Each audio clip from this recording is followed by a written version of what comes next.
Diesel வந்து of course எனக்கு ரொம்ப ரொம்ப ஸ்பெஷலான படம்.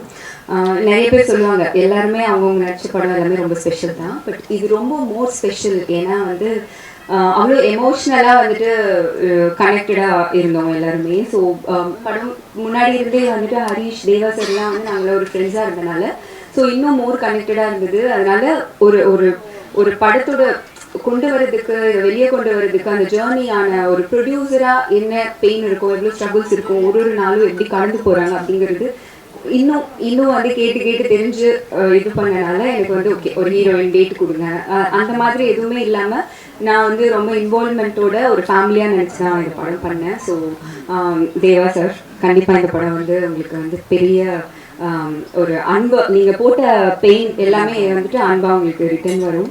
அண்ட் ஹரீஷும் வந்துட்டு நிறைய ஸ்டேஜில் சொல்லியிருக்கேன், என்னோட ஃபேமிலி மாதிரி தான். ஸோ அவங்களும் வந்துட்டு அவ்வளோ ஜாலியாக ஃப்ரெண்ட்ஸாக ஒரு ஹாப்பியாக அவ்வளோ ஜாலியாக ஒர்க் பண்ணிட்டு இருந்தோம். ஸோ எனக்கு வந்துட்டு எப்போவுமே ஹரீஷ் வந்து சக்ஸஸ் ஆகும்போது அது நான் சக்ஸஸ் ஆன மாதிரி ஒரு ஃபீல் இருக்கும்.